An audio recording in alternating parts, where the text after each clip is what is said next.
गिनती 30। एक तब बिलाम ने बालाक से कहा, यहाँ पर मेरे लिए 7 वेदियां बनवा और इसी स्थान पर 7 बछड़े और 7 मेढ़े तैयार कर। 2 तब बालाक ने बिलाम के कहने के अनुसार किया और बालाक और बिलाम ने मिलकर प्रत्येक वेदी पर एक बछड़ा और एक मेढ़ा चढ़ाया। 3 फिर बिलाम ने बालाक से कहा, तू अपने होमबलि के पास खड़ा रह और मैं जाता हूँ, संभव है कि यहोवा मुझसे भेंट करने को आए और जो कुछ वह मुझ पर प्रकाश करेगा वही मैं तुझको बताऊंगा। तब वह एक मुंडे पहाड़ पर गया। 4 और परमेश्वर बिलाम से मिला और बिलाम ने उससे कहा, मैंने 7 वेदियां तैयार की हैं और प्रत्येक वेदी पर एक बछड़ा और एक मेढ़ा चढ़ाया है। 5 यहोवा ने बिलाम के मुंह में एक बात डाली और कहा, बालाक के पास लौट जो और यूं कहना। 6 और वह उसके पास लौट कर आ गया और क्या देखता है कि वह सारे मोआबी हाकिमों समेत अपने होमबलि के पास खड़ा है। 7 तब बिलाम ने अपनी गूढ़ बात आरंभ की और कहने लगा, बालाक ने मुझे आराम से अर्थात मोआब के राजा ने मुझे पूरब के पहाड़ों से बुलवा भेजा, आ मेरे लिए याकूब को शाप दे, आ इस्राएल को धमकी दे।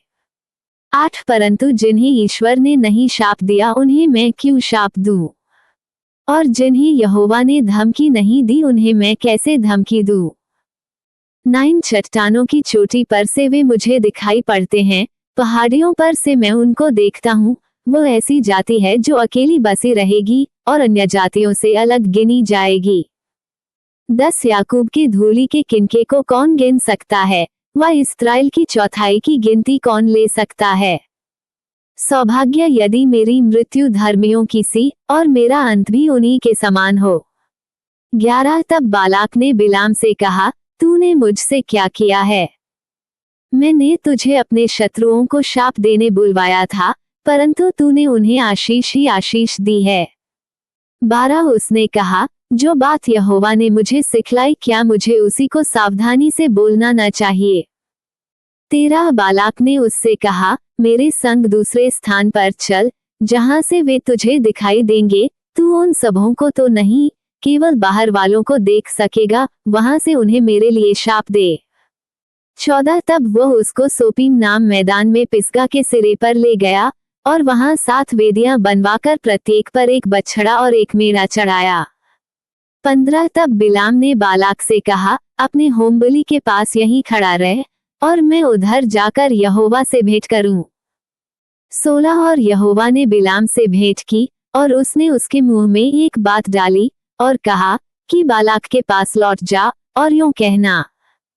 17 और वह उसके पास गया और क्या देखता है कि वह मोआबी हाकिमों समेत अपने होमबलि के पास खड़ा है। और बालाक ने पूछा कि यहोवा ने क्या कहा है? गूढ़ बात आरंभ की और कहने लगा, हे बालाक, मन लगाकर सुन, हे सिप्पोर के पुत्र, मेरी बात पर कान लगा। 19 ईश्वर मनुष्य नहीं कि झूठ बोले और न वह आदमी है कि अपनी इच्छा बदले। क्या जो कुछ उसने कहा उसे न करे? क्या वह वचन देकर उस पूरा न करे? 20 देख, आशीर्वाद ही देने की आज्ञा मैंने पाई है, वो आशीष दे चुका है और मैं उसे नहीं पलट सकता। 21 उसने याकूब में अनर्थ नहीं पाया और न इस्राएल में अन्याय देखा है।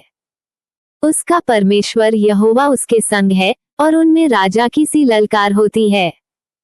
22 उनको मिस्र में से ईश्वर ही निकाले लिए आ रहा है, वह तो बैनेले सांड के समान बल रखता है। 23 निश्चय कोई मंत्र याकूब पर नहीं चल सकता और इस्राएल पर भावी कहना कोई अर्थ नहीं रखता, परंतु याकूब और इस्राएल के विषय अब ये कहा जाएगा कि ईश्वर ने क्या ही विचित्र काम किया है। 24 सुन, वह द सिंगनी की नाई उठेगा और सिंह की नाई खड़ा होगा, वो जब तक ऐर को न खा ले और मरे हुओं के लोहू को न पी ले तब तक न लेटेगा।